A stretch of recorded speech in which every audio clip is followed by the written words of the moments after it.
이 사람에게 있어서 중요한 것이 그 세계관과 가치관이라는 얘기를 많이 들었을 겁니다. 세상을 어떤 관점에서 보느냐라는 거죠. 또 가치관이라는 것은 A와 B가 있다면 A에도 가치를 두느냐, B의 가치를 두느냐. 그런데 왜 그게 중요하냐면 그 세계관과 가치관이 결국 내 삶의 생각과 의식과 내 행동을 결정하기 때문에 그렇습니다. 우리가 예수를 믿는다는 것은 단지 교회를 다니는 게 아니잖아요. 우리의 사고가 바뀌지 않으면 첫날 만날 교회를 다녀도요 그 사람의 행동은 변화가 없을 겁니다. 이 성경을 묵상해야 되고 기도해야 되죠. 이 말씀을 통해서 정말 나의 잘못된 사고방식들, 그릇된 행동들, 그런 가치관들, 이것을 성경의 어떤 그런 사고방식, 하나님 나라 백성의 가치관, 세계관으로 바꾸는 겁니다. 사람은 절대로 생각이 안 바뀌면요 삶은 안 바뀝니다. 몇 번은 잘할 수 있지만 중요한 순간, 긴급한 순간, 어떤 위기의 순간이 되면 진짜 그 사람이 어떻게 사고하고 결정을 내리고 행동하느냐를 보면 그 사람의 가치관이 그대로 드러나거든요. 평상시에는 진짜 성경적인 사고관, 믿음을 갖고 하나님 나라를 바라보는 그런 삶을 사는 것 같아요. 그런데 굉장히 중요한 결정을 내려야 돼요. 그리고 아주 긴급한 일이 있어요. 그러면 어떻게 될까요? 자기가 생각하고 있는 그 가치관을 따라서 생각하고 결정을 내려버리더라고요. 오늘 본문에 보면 우리가 이제 그렇게 구분을 지어서 본문을 묵상하는 것도 참 좋다 생각합니다. 예수님은 어떤 가치관을 가지고 어떤 세계관을 가지고 행동하셨느냐라는 거예요. 근데 예수님은 어쩌습니까? 본인이 무엇 때문에 이 땅에 오셨고 어떤 죽음을 죽어야 되며 그 죽음의 결과가 어떤 결과를 초래하게 될 것인지를 아셨습니다. 그래서 주님은 수없는 유혹을 받지 않았습니까? 백성들이 따르면서 왕 삼으려고 했어요. 그때마다 주님은 손사래를 치며 도망다니기 급하셨죠. 왜 그랬죠? 본인은 세상에 사람들이 생각하는 그런 왕이 되기 위해서 오신 분이 아니거든요. 우리의 모든 죄를 대신 지시고 십자가에 고난받고 죽으시기 위해서 오셨거든요. 주님은 일관되게 흔들리지 않아요. 정말 그러기까지는 주님도 우리는 겟세마네 동산의 기도를 잘 기억할 것입니다. 죽고 싶지 않았어요. 그 고난의 잔 십자가에 죽고 싶은 사람이 누가 있겠습니까? 그래서 주님은 흔들리지 않았습니다. 왜 그랬을까요? 기도한 거예요. 이 잔을 내게서 옮겨달라. 그러나 나의 원대로 되지 말고 아버지의 뜻대로 되기를 원합니다. 어떻게 보면 우리가 기도하는 것은 우리가 신앙생활을 하는 것은 아마 그게 아닐까 싶습니다. 그런데 오늘 본문에 보면 대제사장들이 나오고요, 장로들이 나옵니다. 그리고 특히 제자들 중에서도 가룟 유다가 나오지요. 그리고 그 가운데 예수님의 머리에 향유를 붓는 여인이 나옵니다. 이런 사람들의 성향을 우리가 잘 분석을 해보면 그 사람들이 과연 그런 행동을 하기까지 그들의 마음에 어떤 가치관과 어떤 사고 방식이 자리하고 있는가라는 것을 살펴보는 가운데 지금 나의 모습, 나는 지금 어떤 가치관을 가지고 내가 어떤 세계관을 가지고 나의 모든 행동과 삶이 지금 그렇게 결정되고 있는가라는 것을 본다면 진짜 나는 염소인지 나는 양인지 나는 가라지인지 아니면 나는 알곡인지 그걸 정확하게 아마 내 자신을 이렇게 성찰해 볼 수가 있을 것입니다. 진짜 나는 주님, 오늘 찬양했듯이 주 예수보다 귀한 건 없다고 그랬잖아요. 그러면 주 예수보다 귀한 것이 없다면 예수가 우리의 뭐예요? 절대적인 목표고 가치관 아닙니까? 그러면 이제 예수가 우리의 삶의 가치의 사고방식의 기준이 되어야 돼요. 예수님이 하셨으면 정말 예수님이 하신 대로 살아야 되고 예수님이 아니라 하면 그 아니라고 하는 삶을 살아서는 안 되는 것이죠. 그런데 오늘 예수를 믿는 사람들이 너무나 정말 말은 번지르하게 주님을 따른다고 제자라고 크리스찬이라고 목사라고 장로라고 얘기하지만 실제로 삶을 살아갈 때는 어떻게 할까요? 그거하고는 상관없이 너무나 겉다르고 속다른 의식적인 그런 모습을 살아갈 때가 너무나 많은 것입니다. 사실은 그것 때문에 이 땅에 비극들이 이렇게 일어나는 거고 비참한 일들이 일어나는 것이고 우리의 인생이 참 안타깝고 정말 하나님이 영광을 받으실 만한 삶인데도 불구하고 영광을 받지 못하고 영광이 가려지는 그런 일들이 있는 것이죠. 자, 그런 관점에서 오늘 본문을 같이 한번 살펴보도록 하겠습니다. 1절 보실까요? 예수께서 이 말씀을 다 마치시고 제자들이 이르시되 너희 아는 바와 같이 이틀을 지나면 유월절이라 인자가 십자가에 못 박히기 위하여 팔리우리라 하시더라. 자, 예수님은 어떻습니까? 이틀 후면 유월절이에요. 유월절이 암시하고 있는 건 뭘까요? 예수님은 십자가에 죽으시는 거예요. 이 말씀을 하실 때 주님의 마음은 어땠을까요? 정말 어떻게 보면 예수님은 그래서 인자가 십자가에 못 박히기 위하여 팔리우리라 유월절에 자신이 죽을 것을 아셨던 것이죠. 그래서 마태복음에만 기록된 게 3번이죠. 근데 저는 그렇게 생각합니다. 이 마태복음 성경에 지면상 3번이지 주님은 제자들에게 어땠을까요? 이 순환 예고를 3번만 했을까요? 아니에요. 수없이 하셨을 겁니다. 근데 제자들은 어떻습니까? 그 주님의 말씀이 귀에 들려요, 안 들려요? 안 들려요. 사람은요 자기가 원하는 것, 자기가 생각하는 것 그것만 듣거든요. 자기가 듣고 싶은 것만 듣는 거거든요. 그래서 예수님은 십자가에 죽으신다 그러니까 어쨌습니까? 베드로와 제자들이 아닙니다. 절대 그럴 수 없습니다. 주님이 십자가에 죽으시면 우리는 어떻게 됩니까? 모든 걸 버리고 주님을 쫓았는데 그러니까 그들은 주님을 통해서 뭘 이루고 싶은 거예요? 하나님이 원하시는 하나님의 나라가 아니라 자기 나라를 만들고 싶었던 거지. 근데 주님은요 흔들리지 않았습니다. 저와 여러분도 그렇게 될 수 있었으면 좋겠습니다. 저는 목사입니다. 목사니까 목사로서 절대로 가서는 안 될 곳이 있어요. 정말 해서는 안 될 일이 있죠. 그 경계의 선을 넘어서는 안 된다고 봅니다. 정말 그것을 우리가 성도로서 하나님의 백성으로서 절대로 해서는 안 되고 넘어서는 안 될 선이 있는 거 아닙니까? 연약하여 넘어질 수도 있고 정말 연약하여 우리가 실수할 수도 있지만 그래도 여러분 넘어서는 안 될 선이 있는 거죠. 주님은 그렇습니다. 흔들리기는 하셨어요. 예요. 겟세마네 기도를 들어보면 정말 주님의 마음이 느껴지지 않습니까? 그러나 주님은 거기서 이탈하지는 않았습니다. 3절 보시면 그때 대제사장들과 백성의 장로들이 가야바라는 대제사장의 아문에 모여 예수를 계계로 잡아 죽이려고 의논하되 말하기를 민요가 날 가노니 명절에는 말자 하더라. 원래 대제사장은 한 명이죠. 근데 여기 둘이 돼 있잖아요. 그 성전이 무너지기까지 BC 36년부터 이 대제사장은 우리가 그 성경을 보면 그 민수기의 내용이나 레위기의 말씀 보면 대제사장은 어떻습니까? CSB가 종신직이죠. 대제사장이 죽어야 또 다른 대제사장을 세울 수 있는 거거든요. 그런데 그 당시에 어떻습니까? 로마의 지배를 받았던 유대 민족이기 때문에 우리 그렇잖아요. 참 대통령이 정권이 바뀌면 어찌해야 될까요? 인사를 어떻게 하든가요? 아무리 개혁을 한다고 그러고 낙하산 인사 안 한다고 해놓고 어떻게 하든가요? 자기 사람 심잖아요. 이건 어쩔 수 없어요. 구조적인 모순인데 그걸 할 수 있다면 참 그 대통령은 훌륭한 사람이죠.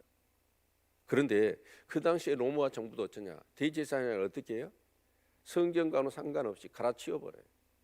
자기 정권에 자기 어떤 입맛에 자기의 입지를 대변해 줄 수 있는 그런 역할을 하는 대제사장들로 수없이 바꿔버렸습니다. 그래서 그 시기에 근 한 100년 근간에 28명의 대제사장이 바뀝니다.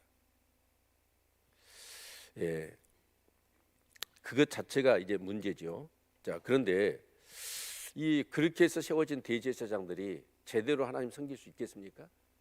섬길 수 없는 거지요. 낙하산 인사로 그렇게 해서 공기관에 여러분 정말 그런 장이 되어 있는 사람들이 전문적인 그런 어떤 지식과 그런 어떤 경영의 노하우가 있을까요? 아니죠. 이 대제사장들이 어떻게 합니까? 그리고 장로들이 여기 특히 가야바가 있죠. 근데 가야바 이전에 누가 대제사장이냐면 안나스라고 하는 대제사장이 있어요. 근데 그 대제사장이 살아 있어요. 그래서 이 안나스가 어떻게 합니까? 예수님을 십자가에 못 박게 죽이는 데 있어서 1등 공신이죠. 그러니까 유대 백성들은 성경을 따라서 뭐래요? 대제사장이 안 죽었으니까 그 대제사장을 대제사장으로 인정하는 거예요. 근데 로마 정부나 또 유대 정권에서는 어떻게 할까요? 갈아치웠으니까 자기들이 임명했으니까 바로 가야바가 대제사장인 것이죠. 그래서 대제사장이 둘이 되어 있는 것입니다. 그런데 여기 아문에 모였다는 것은 뭐냐면 사내들인 공회가 모인 거예요. 공회가 무엇 때문에 만들어졌을까요? 어떻게 하면 우리가 하나님께 영광을 돌리고 하나님 바로 섬길까? 하나님의 백성들을 어떻게 믿음으로 바로 세울까? 그것이야 될 텐데 그들이 모여서 하는 게 뭐예요? 정말 하나님의 뜻으로 우리의 죄와 사망의 권세를 깨뜨리시고 정말 우리에게 영원한 생명을 주시기 위해서 오신 그 예수를 잡아 죽일 계획에 그 대책의 일을 한 거예요. 그들은 그렇습니다. 예수님의 가르치심, 수 없는 가르침을 베풀었지만 그들은요 듣지를 않아요. 오직 그 예수는 어떤 모습이냐면 자신들의 자리와 자신들의 명예와 자신들의 모든 것을 위협하는 어떻게 보면 암적인 존재로만 여기는 것입니다. 그래서 그들이 모여서 예수를 어떻게 하든지 잡아 죽일까 그 대책의 일을 한 것입니다. 그런데 문제는 뭐냐면 이 유월절에 하면 어떻게 돼요? 민요가 날까 하니 명절에는 말자예요. 그 당시에 이 유월절이면 그한 300만 명이 모였다잖아요. 이제 그렇게 해서 민요가 백성들은 지금 그래도 예수님을 정말 귀하고 어떤 다른 부류 중에서는 예수님을 메시아로 알고 있고 그러거든요. 그런데 그 백성들의 민요가 밀란이 일어나면 어떻게 되겠어요? 큰 문제가 아닙니까? 그래서 그들은 어쩌냐 이렇게 대책의 일을 하고 있었다라는 것입니다. 이들의 마음속에 작동하는 건 뭘까요? 하나님이에요? 신앙이에요? 아니죠. 뭐죠? 자신들의 권력, 자신들의 명예, 자기 자리, 그리고 그들은 그 배후에는 뭐가 있어요? 돈이 있는 거죠. 그거 지키고 싶었던 겁니다. 그래서 누구를 죽여요? 하나님의 아들 예수 그리스도. 우리는 지금 마태복음 묵상해 오는 가운데 대제사장과 장로들과 바리새인 서기관들이 그 무수한 예수님의 그런 능력과 기사와 표적을 보았을 뿐만 아니라 예수님의 가르침을 들었습니다. 그래서 그들은 예수가 누군지를 알아요. 메시아인 줄 알아요. 그런데도 불구하고 그들은 어쩌냐 예수를 제거하고자 했던 겁니다. 여러분 그 안에 작동하고 있는 그 권력, 정말 그 권력이 자기들의 모든 것들을 다 이렇게 지켜주고 있다고 생각하는 그 생각, 그것은 하나님도 제거해 버리는 거예요. 무섭습니다. 우리 안에 어떤 가치관이 있느냐, 무엇을 최고로 여기고 있느냐에 따라서 우리의 모든 것이 그렇게 결정되어진다라는 것이죠. 그들의 예식적인 모습도 드러나지요. 예수가 잡아 죽여야 될 이단이라고 한다면 이런 백성들이 밀란이 나든지 안 나든지 해야 될 거 아닙니까? 그런데 그들이 의식하는 건 하나님이 아니라 뭐였을까요? 사람들의 시선이었던 거죠. 6절 이유를 볼까요? 예수께서 베다니 문둥이 시몬의 집에 계실 때 한 여자가 매우 귀한 한 옥합을 가지고 나와서 식사하시는 예수의 머리에 부으니, 자 여기에 이 베다니 문둥이 시몬의 집에 한 여인, 이제 우리가 이 옥합을 이렇게 주님 앞에 이렇게 깨뜨려서 붓거나 또 머리도 발을 씻거나 그랬던 건 여인이 2명이 나옵니다. 그런데 이제 오늘 본문은 그 이름은 밝히지 않고 있는데 아마 그 마리아, 그러니까 이제 유대인은 대부분 여자를 낳으면 이름을 어떻게 지어요? 그 대개가 마리아예요. 10명 모인 데서 마리아 부르면 대답이 한 4명은 한다고 그래요. 자, 그런데 이 여인이 어째요? 이 한 옥합을 가지고 와서 예수님께 머리에다 부어버렸어요. 이 매우 귀한 항우한 옥합이거든요. 이게 보통 여기 뒤에 보니까 이 데나리온 300이라고 얘기하죠. 300이면 뭘까요? 예, 1년의 연봉에 해당되는 돈입니다. 결코 작은 돈이 아니죠. 근데 그것을 그냥 주님 앞에 부어버려요. 이 여인의 행동, 정말 1년치 연봉을 주님의 머리에 그냥 찍어 바른 거 아닙니까? 향유 옥합은, 향유는. 그런데 그냥 통째로 갖다 부어버렸단 말이에요. 무엇이 이 여인을 이렇게 하게 했을까요?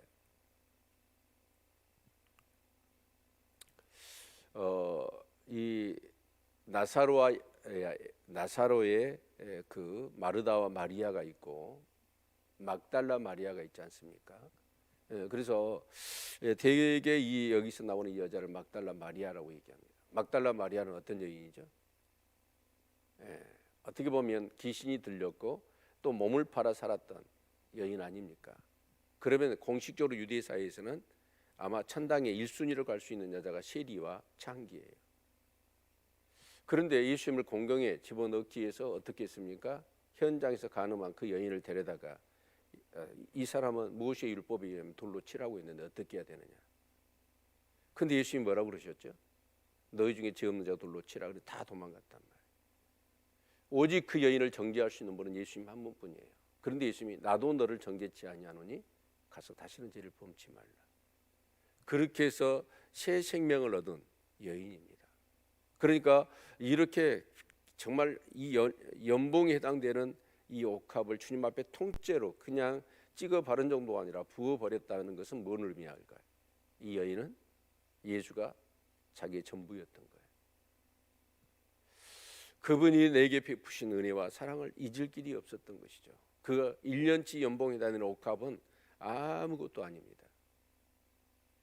그래서 그 주님께 그냥 옥합을 부어 버렸던 것이죠. 향유를. 그런데 이제 문제는 뭐냐면 제자들이 이것을 보고 분하여 가로되 무슨 의사로 이것을 허비하느뇨? 이것을 많은 값에 팔아 가난한 자들에게 줄 수 있었겠도다 하거늘. 그러니까 이 여인들은 어쩌냐? 분한 거예요. 아니 정도껏 해야지. 좀 찍어 바르면 될 거 아니냐?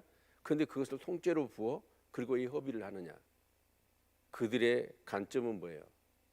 예수님보다 뭐가 더 중요해요? 돈이 더 중요한 것이죠. 여러분 정말 우리 안에 지금 이 가치관이나 세계관이 바뀌지 않으면요, 뭐냐면 알고가 가라지. 결국 그것을 구분되는 건 뭘까요? 행동일까요? 행동이 아니에요. 우리 안에 사고지요. 사고가 바뀌어야지 행동이 바뀌고 삶이 바뀌는 거지요. 근데 이들은 아직도 주님을 따라 다니면서 수없는 가르침을 받았고 정말 그 엄청난 메시아의 일들을 그들이 보았잖아요. 그리고 주님은 어떻게 죽음을 죽을 것인가도 다 지금 얘기를 들었습니다. 그런데 그들의 사고가 안 바뀌니까 어떻게 해요? 아무리 들어도 그들은 뭐냐? 그 주님의 말씀이 들리질 않아요. 왜요? 마음 중심에는 뭐가 있을까요? 오직 그들은 모든 것 버리고 주님 따르는 이유가 있다면, 자, 주님이 이렇게 능력 있는 분이니까 어떻게 해요? 이 주님이 이제 로마를 쳐부수고 정말 유대를 강한 나라로 만들 거야. 그때 한 자리씩 해야 되겠다. 이 생각밖에 없는 겁니다. 오직 이 생각 외에는 제자들은요 다른 게 없어요. 얼마나 우리의 생각이 바뀌기가 어려운지. 그 혼인잔치에 청함을 받았잖아요. 그런데 가서 있어. 그런데 그들은 뭐예요? 자기 옷을 입고 있는 거예요. 예복으로 바꿔 입어야 되는데 생각이 안 바뀌는 거예요. 그러자 예수님이 말씀하시죠. 예수께서 아시고 저에게 이르시되 너희가 어찌하여 이 여자를 괴롭게 하느냐? 저가 내게 좋은 일을 하였느니라. 가난한 자들은 항상 너희와 함께 있거니와 나는 항상 함께 있지 아니하리라. 이 여자가 내 몸에 이 향유를 붓는 것은 내 장사를 이하여 함이니라. 내게 좋은 일을 했다. 여러분 주님께 좋은 일을 할 수 있는 저와 여러분이 됐으면 좋겠습니다. 그 제자들은 허비했다고 생각했는데 주님은 뭐냐? 이 여인이 내게 좋은 일을 했다. 그러면서 장사를 준비했다는 거예요. 여러분도 알다시피 예수님이 십자가에 죽으셨잖아요. 정말 하나님의 아들 예수가 이 땅에 오셔서 우리 죄를 위하여 십자가에 죽으셨는데 그 주님, 그 장례를 위해서 향유, 정말 그 보통 사람도 죽어도요 향유는 부어요. 그런데 그것마저도 없이 그냥 여러분 그냥 무덤에다가 이렇게 장례를 치르지 않았습니까? 그런데 이 여인은 모르겠어요. 이 여인이 진짜 알고 예수님 십자가에 죽으실 것을 알고 그 미리 장례를 치르기 위해서 그 향유를 부었는지 제가 볼 때는 그것은 아니라고 봅니다. 모르겠어요. 성령이 그 여인에게 그렇게 역사하시면 그럴 수도 있다라고 하지만 저는 그냥 액면 그대로 이 여인은 그래요. 자신에게 있어서는 무엇보다도 소중한 분이다. 자기 생명보다 귀한 분이다. 라는 사실을 인정하는 마음, 그 믿음이 있었기 때문에 이 여인은 향유를 통째로 부을 수가 있었던 것이죠. 그런데 그렇게 했던 이 여인의 행위, 주님을 사랑하기 때문에 했던 한 행동은 자기가 생각하는 것 이상으로 엄청난 주님을 위하여 좋은 일이 되었던 것이죠. 네. 그러면서 어떻게 보면 정말 귀한 말씀을 하시죠. 내가 진실로 너에게 이르노니 온 천하에 어디서든지 이 복음이 전파되시는 곳에는 이 여자의 행할 일도 말하여 저를 기념하리라. 저와 여러분이 주님을 섬기는 진심으로 섬기는 정말 나의 생명보다도 귀하다라고 할 정도로 주님을 섬기는 그 섬김은 아마 이 여인 못지않게 주님이 보실 때는 내게 좋은 일을 하였다. 정말 우리가 죽을 때에 참 좋은 평판을 가졌으면 좋겠다 그런 생각을 갖습니다. 에이 저 사람 잘 죽었네 라고 하는 게 아니라 아까운 사람 죽었다. 제가 어젠가요 이렇게 인터넷 뉴스를 이렇게 보는 가운데 그분이 치과 의사였더라고요. 그런데 당뇨가 심해서 할 수가 없어서 이제 그 사업을 접으니까 이렇게 그 뭐죠 사이가 컴퓨터를 하나 사줬는가 봐요. 근데 그 컴퓨터에 이제 글을 쓰기를 시작했어요. 그런데 이제 네이버에 지식인 중에서도 지식인 그 레벨이 있습니다. 근데 아마 이분이 지식인 중에서는 최고 레벨이더라고요. 근데 왜 그러냐면 많은 사람들이 이분에게 인생의 질문을 던져요. 질문을 던지면 이분은 어쩌냐 장황하게 아니라 한 줄 두 줄로 답을 해요. 근데 그 한 줄 두 줄 답한 게 사람들의 정말 인생의 상담에 너무 금쪽 같은 말씀인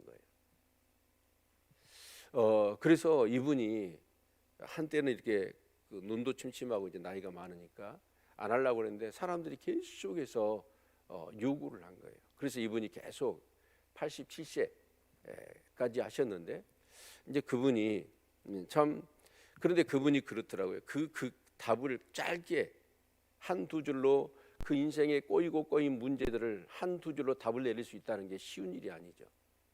그런데 그분은 평생을 공부를 했다고 그러더라고요. 정말 저와 여러분도 뭔가 내 인생을 살아가는 과정 속에서 참 귀하고 복되다, 참 귀한 사람이다라고 그렇게 쓰임받는 삶이 되시기를 바랍니다. 교회를 섬길 때도 여러분 정말 내가 하나님의 자녀 아닙니까? 성도 아닙니까? 세상에 나가서도 직장에 나가서도 여러분 교회에서나 세상에서나 변치 않아야 됩니다. 일관성이 있어야 됩니다. 예, 마음이 바뀐 사람은 행동이 일관성이 있거든요. 그런데 마음은 안 바뀌고 행동만 바꾼 사람은요 여기 가면 이렇게 행동하고 저기 가면 저렇게 행동하고 그렇게 해요. 근데 마음이 바뀐 사람, 사고방식이 바뀐 사람은 언제나 동일합니다.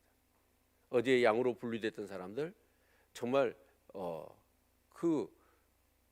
목마르고 먹지 못하고 병들고 감옥에 가고 여러분 정말 그랬을 때 어떻게 해요?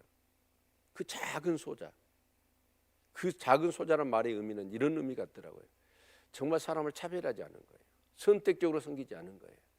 주님이었든지 사람이든지 상관하지 않고 일관되게 섬기고 베푸는 거지요.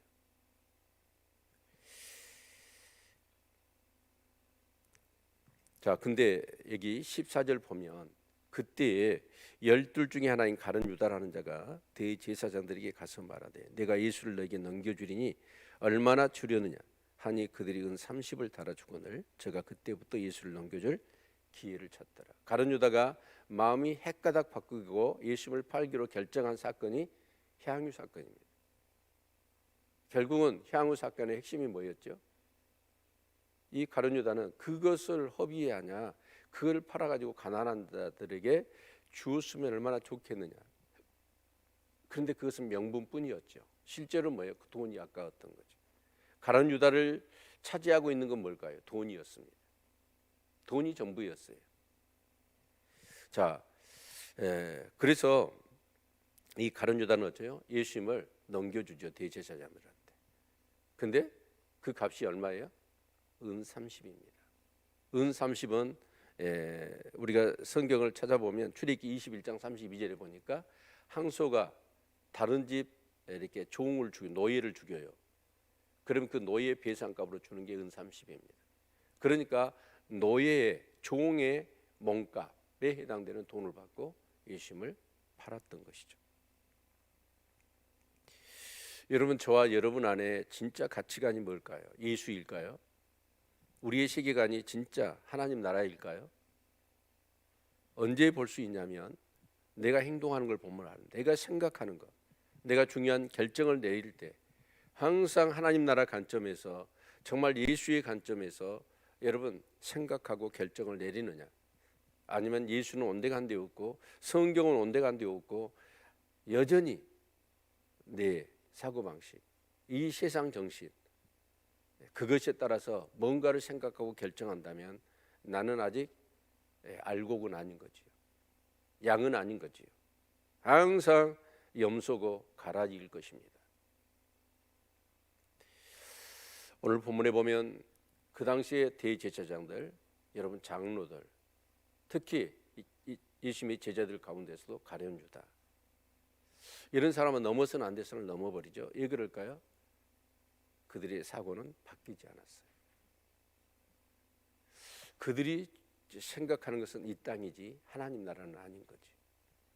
신앙으로 포장은 되어 있지만 신앙은 아니고 그들의 마음속에는 하나님을 이용해서 자기 배를 부르려고 하는 생각뿐인 거지요. 그런 사람이 갈 수 있는 곳이 어디일까요? 지옥이지요. 천국은 절대 아닐 겁니다. 오늘 나의 신앙의 동기는 무엇인지, 내가 이 땅에서 살아가는 삶의 가장 중요한 가치는 무엇인지, 내가 지향점이, 내가 최고로 지향하는 지향점은 어디인지, 천국인지 이 세상인지 한번 내 자신을 점검하는 시간이 되시기를 바랍니다. 그게 정확하게 되어지지 않으면 누구든지 예수를 팔 겁니다. 예수에게 등을 돌릴 겁니다. 끝까지 가지 못할 겁니다.